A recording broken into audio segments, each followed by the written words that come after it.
Welcome to It Takes Two. I'm Blair. I'm Chris. And today we'll be talking about Love After Lockup, Season 6, Episode 17. I need you to subscribe, like, share, comment, all the above. We are so close to 10,000 subscribers. Blair, you ready? I'm ready. Walk us through this episode, please. So we start with Brooke and JK. Okay. JK planned a date for Brooke. He wants to make the most of their second chance together. Brooke says that he's been clean, he got new teeth, and he got a job. Yeah. Oh, she got a job. So they're at a park. She wants him to work on Alex not being all around his family. Apparently, JK's dad and Alex are pretty friendly with each other online and in person. Mm-hmm. JK tells her he'll talk to his dad about it. And he says he hasn't talked to Alex since he got out.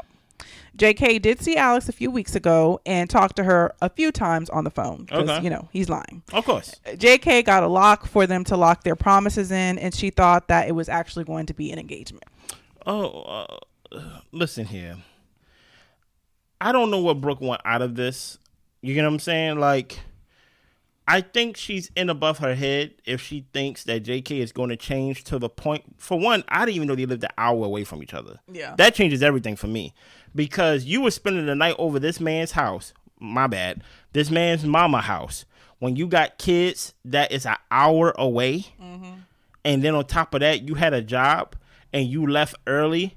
And it's an hour away from your location. That's why I'm like, Brooke, I don't even understand. You had a way out of this whole situation. I understand that, you know, you thought you was pregnant. You thought you was going to have a baby and then things of that nature. And then you went up on Alex. Alex beat you up even though you threw the first punch. You know what I'm saying? You had a way out to get out of this whole relationship or whatever you call it with JK when you found out you wasn't pregnant. I don't understand why she's, what's the word? Reinvesting into this fantasy where you tried it already and it didn't work. Mm-hmm. So I don't know what she's expecting different out of JK.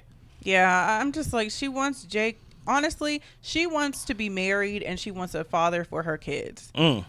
And JK is the man of the moment and she's trying to make him fit, but he is not that man. Not at all. No.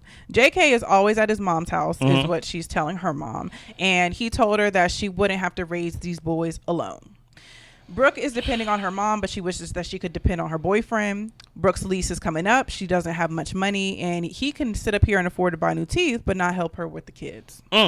I will say this, that those are not JK's kids. No, these are my teeth, though. Yes. You know what I mean? And as unfortunate as it is that he's going to sit up here and lie and tell stories, you know, in order to make you guys, like, trust him. Yeah. And even if maybe he meant it in the moment, now you can see that he's not a man you can hold to his word. Of course. So now it's time for you to make a decision. You're not going to get him to be something that he's not.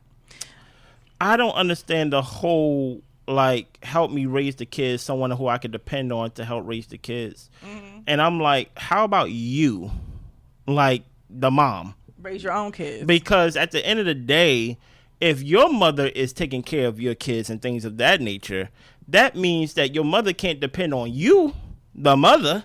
So she's single-handedly taking care of your kids while you get to run around and potentially get yourself locked up because you want to commit crimes and put your hands on folks. You know what I mean? So I don't really understand this whole idea of I can't take care of these kids by myself. Your mother doing it. Yeah, she sure is. And she's older.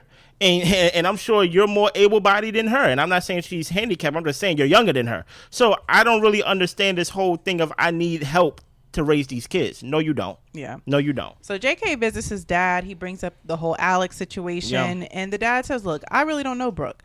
She hasn't tried to create a relationship with him. Mm-hmm. He talks to Alex on the phone for hours. And Alex was seeing JK in prison for a year. Then all of a sudden, Brooke popped up. Yeah. So the dad asks if he still talks to Alex, if he has feelings for her. And JK tells him he still talks to her, but it's really nothing like that.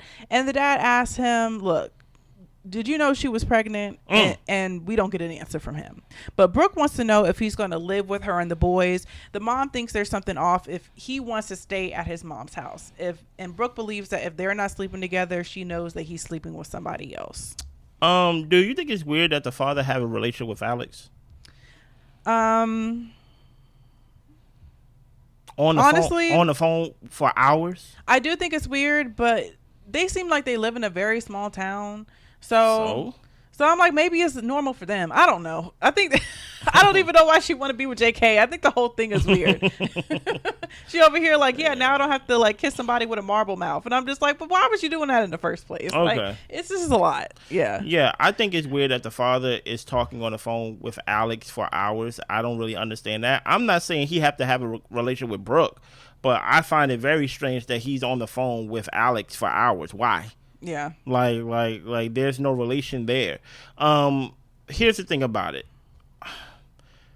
Oh, can I have one more thing? Go ahead. So JK does confirm that in the confessional that he slept with Alex, but he feels like he needs to see her face to face to look in her soul to ask if that was his baby. You don't need to look at the soul. We go take a blood test. So all that looking and but then I think she said she lost the baby. So who knows at this point? Who knows? Here's the thing about it. The father's saying she's pregnant now. We heard miscarriage episodes ago. To me, she looked like she was pregnant to me, or at least been pregnant with Alex. Talk about Alex.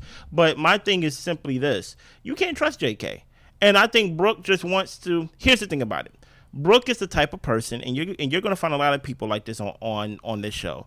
That's why I like watching the show. Brooke is the type of person where she needs someone to blame for where her life is, and JK is an easy person to blame, right? Even though her situation was already messed up before JK, but JK was supposed to come home, get clean, and come and be a father, be a husband, take care of the kids, and actually make our life better. That's a lot to put on someone who is mentally sick. JK is sick. Yeah. He has an addiction. And she knows that. Yeah. So when her life doesn't turn out the way that it's supposed to, guess who she gonna put the blame on? JK. Yeah. Instead of herself. Because he said he was going to do X, Y, and Z. So, yeah. Forget both of them. We move on to Zeruiah, Deodric, and Kiana. Oh, boy. Zeruiah meets up with her grandma, and grandma has all of the advice for her. Mm-hmm. If you would have let Kiana come to the party, it would have shown that you were moving on, and you have to let him in this relationship go. You keep letting him come back, you need to move on. Mm-hmm. She thinks that Deodric led, what's her name? Zeruiah on, thinking that they would be together, but he thinks both of y'all are weak and he can be with either one of y'all when he wants to. Okay.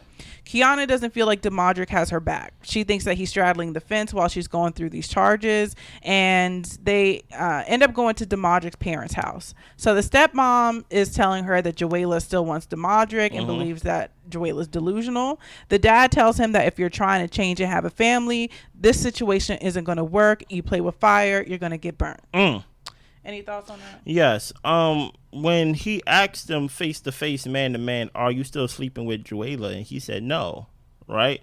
And Zeruiah is over there basically telling everybody who would listen, like, look, we slept together over 50 times. Yeah. You get what I'm saying? As a man, I'm only going to give you an opportunity to lie to me once. And the thing about it is, the father seemed like the type of person to where it's like, look, I've been where you've been before. I lived your life before. And the fact that he's basically allowing you to lie to him and still willing to help you.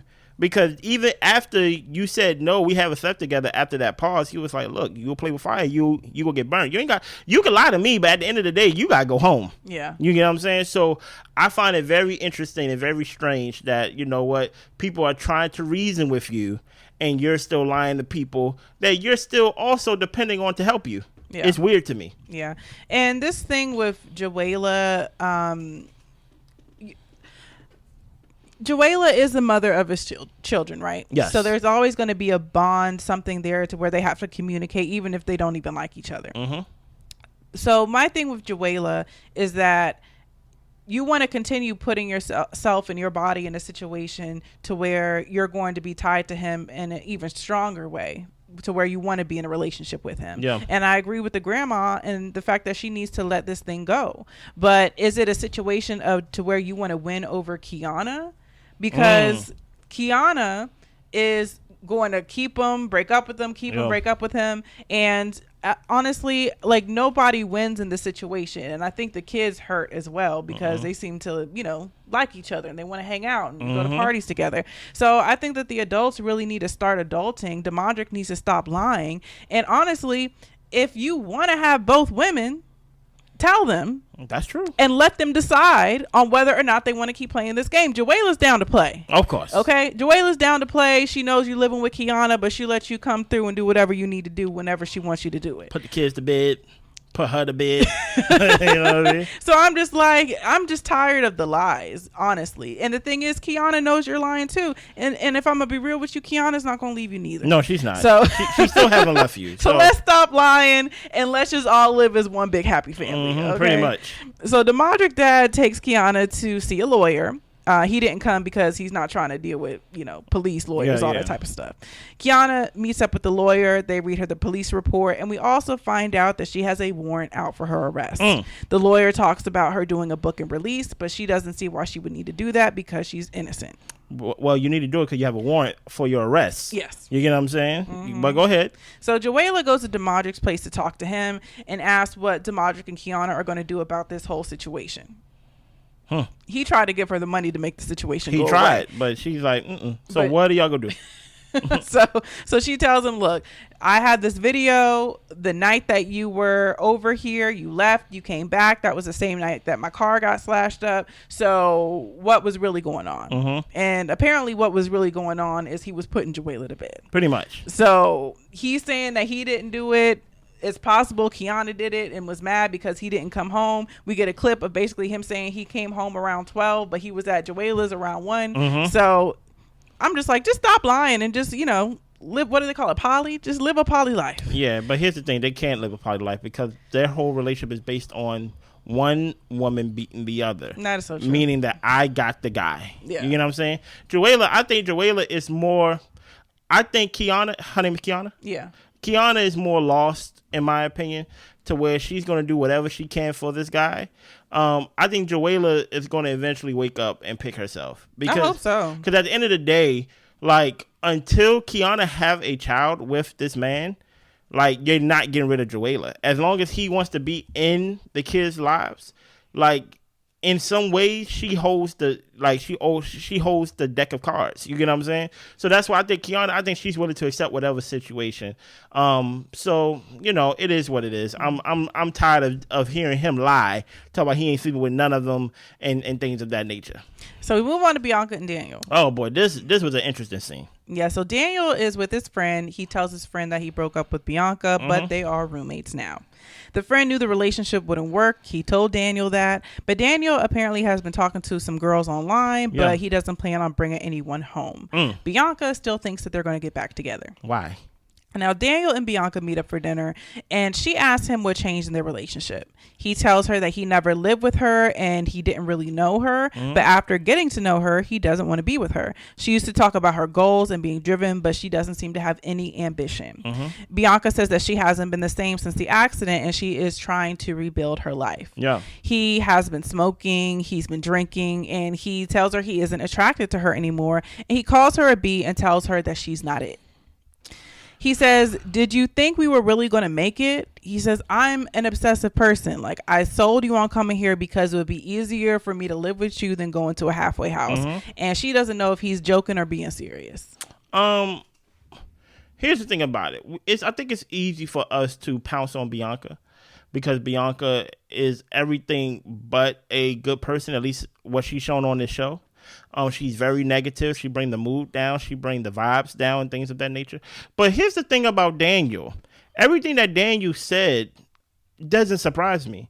I attribute to what Daniel said about, hey, I just figured that it'd just be easier to live with you and without going to a halfway house. I attribute that to literally every prisoner on this show. No, for sure. Like every love interest, love before lockup or love during lockup or whatever it is, I attribute every prisoner not truly loving the person that they've been talking to while they in jail because they trying to rather get some money or they're trying to have a good transition into the real world until they get on their feet. So what Daniel said is not an excuse. I am not excusing Daniel from basically being like, well, since Bianca bad, you know what, Daniel, you could be bad too.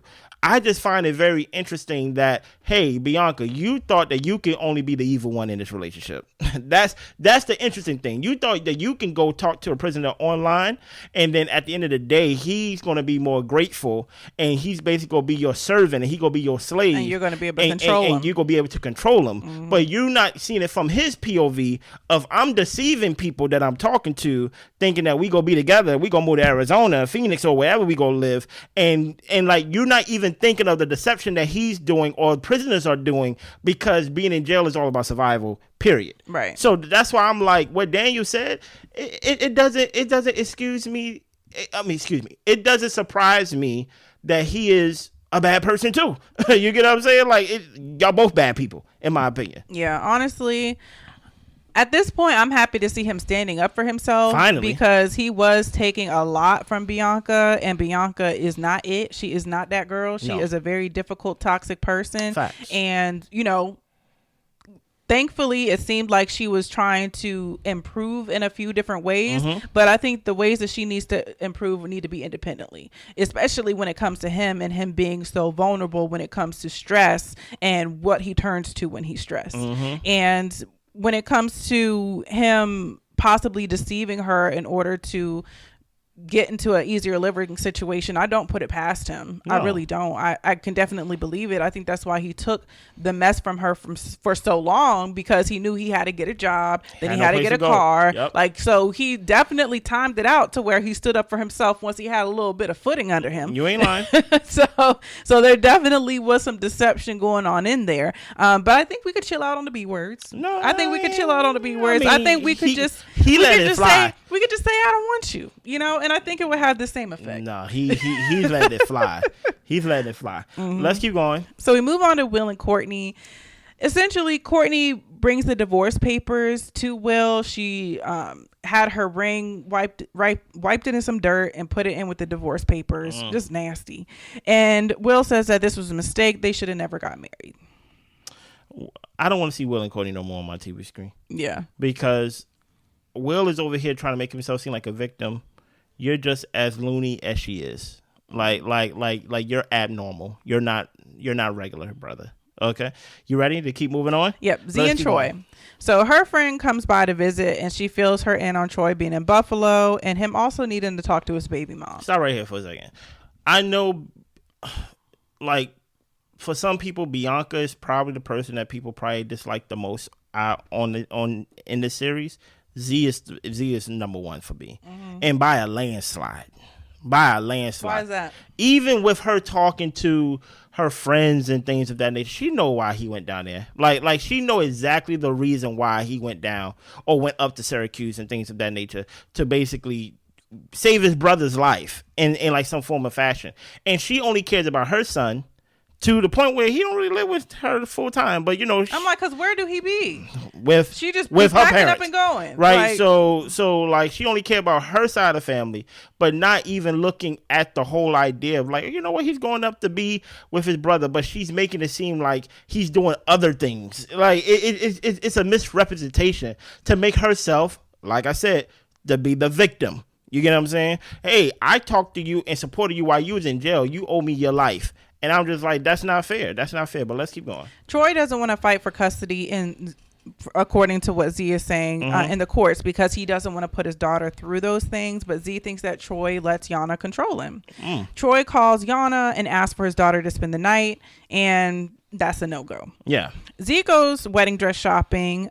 They got married when he was incarcerated, so they're going to have a wedding. And her mom ends up coming, and she talks about how mom thinks it's best that Troy works out his issues in Buffalo with his family and his situation, so that way Z doesn't get blamed. Because the friend is basically just like, well, how do you feel about Troy being up there and this and that? And I think the mom was right. Look, he's got his own stuff that he needs to figure out, and if Z is going to be an issue, if she's up there and in the mix, let her not be in the mix. Exactly. Troy ends up speaking to his daughter on the phone, and he tells her, look, I've been trying to see you, and, you know, ask your mom to come over, and I just want you to know I'm fighting for you, baby girl. Yeah. So I did kind of think that I wasn't loving that. Really?